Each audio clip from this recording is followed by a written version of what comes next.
Bonjour à tous. La paracha de cette semaine, la paracha de Dvarim, nous raconte comment Moïse, qui a atteint sa 120e année et qui s'apprête à quitter ce monde, s'adresse au Béné Israël. Apparemment, dans le début de cette paracha, il leur fait des reproches. Il leur rappelle toutes les fautes qu'ils ont commises envers Dieu dans le désert. Cependant, Moïse utilise des termes allusifs. Il leur fait des reproches dissimulés en rappelant certains endroits par lesquels ils sont passés, qui en réalité n'existent pas, mais qui sont renommés pour faire allusion aux fautes qu'ils ont commises à ces endroits-là. Par exemple, il leur dit « Vous avez traversé le désert et vous êtes passé par Di-Zahav. » Mais Di-Zahav est un endroit qui n'existe pas. Cependant, Di-Zahav, qui veut dire l'or, l'endroit où il y avait suffisamment d'or, évoque, vous l'avez compris, le péché du veau d'or. Rachi précise que pourquoi est-ce que tous ces endroits sont renommés par Moïse? Pourquoi les reproches qu'il leur fait sont-ils à ce point dissimulés? C'est par respect, par kavod, pour les Béné Israël, que, bien sûr, Moïse veut réprimander, mais sans les offenser.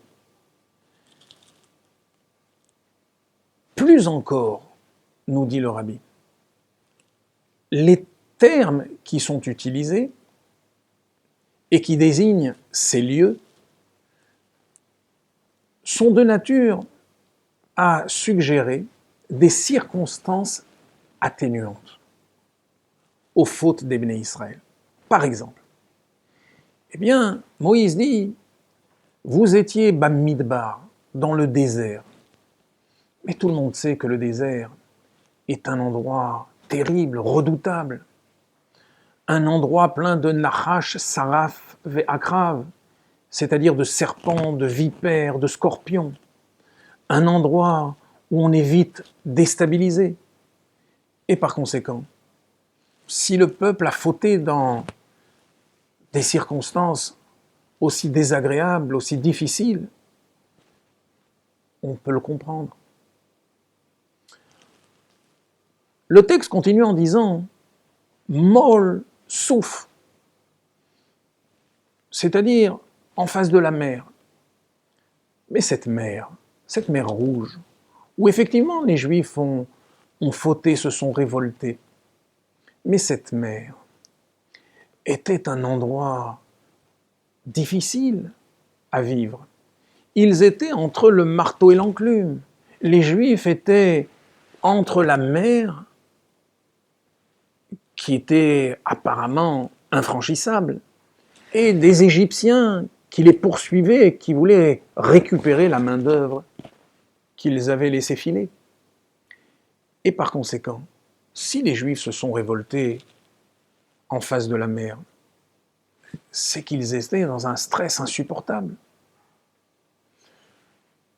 Ensuite, on dit Be'arvot Moav, dans les vallées de Moab.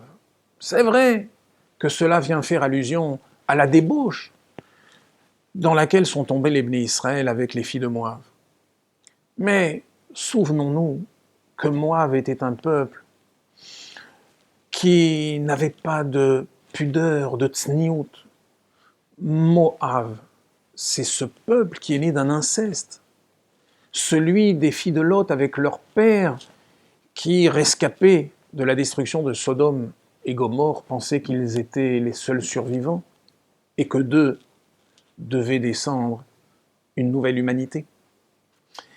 Ainsi donc, avoir fauté avec des gens dont les valeurs étaient si basses bien, d'une certaine manière, cela vient jeter un nouveau regard sur la nature de cette faute.